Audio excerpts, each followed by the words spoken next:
This is Jack Fishman behind the camera, speaking with the San Antonio Symphony's guest conductor this week, Julian Querti. Julian, tell us a little bit about your program for this weekend.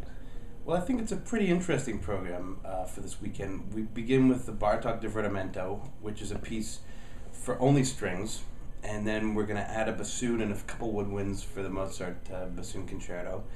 On the second half of the program is a very romantic, very Mahlerian piece by the very young Anton Webern. This was written just at the turn of the century, and that will lead us right into the famous and fabulous Rosenkavalier suite to end our program with. Yeah, so the Strauss and the Mozart are the big tunes that everyone's going to love, but Webern and Bartók sometimes strike fear in the hearts of audiences. What can you do to reassure us that we're not going to run away screaming? Well, I think these two works by these two composers have the least to do with fear of anything in their oeuvre, maybe. The Bartók is really accessible, really fun, really dance-like. The comparison would be more to a folk band, to a folk fiddler, and some bass players and a few guitars. I mean, it's really high energy, high octane stuff, and it's really zips along. Now Bartók used to be performed probably more often than he is nowadays. Sure. Why do you think there are these trends in what's considered difficult music? Well, probably at the time he was still alive, pre-1945, he felt like he wasn't being performed, but he actually was, and there were a lot of commissions, and he was sort of he was in the news, and people played his music. And after that, my theory is that a lot of the people growing up and a lot of the students got exposed to his music and started learning, the piano concertos, the violin. We have two violin concertos. There's a viola concerto. This has sort of started to fall out of the repertoire in some places, and I think it's almost about time to start putting this back in the repertoire. Because if we start listening to Bartók with our ears of today, I find that I hear many different things. Quite a few different things than what you would hear back in the 50s or the 60s when it was new and it wasn't quite settled into our aesthetic. I mean, now listening to this stuff in the third piano concerto, for instance, or this divertimento that we play, it's very tonal almost. I mean, you can really hear the pitches. You can feel the rhythm. It's nothing that we would today consider modern music, but maybe it still just has that reputation.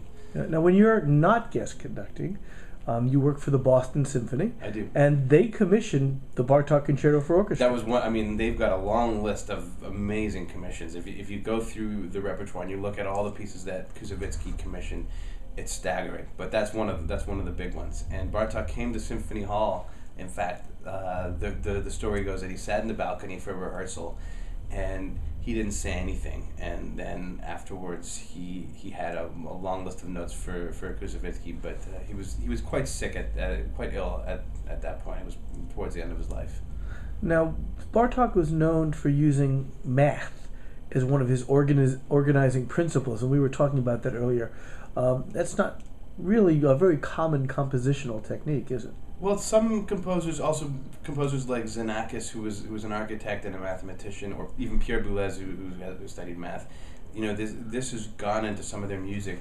But Bartók was always very cagey about his compositional process. He refused to teach composition. In fact, he said he would teach piano, but for him, composition was very personal, and he didn't want to give away his secrets, I guess. And so, although it's maybe perhaps mathematical, it's probably better to say geometric, because his ideas and his figures and his structures are very sort of pleasantly proportioned. But I don't think that he's not adding things together and subtracting in the way that maybe Milton Babbitt or Boulez would do. It's much more of a proportionality that comes through.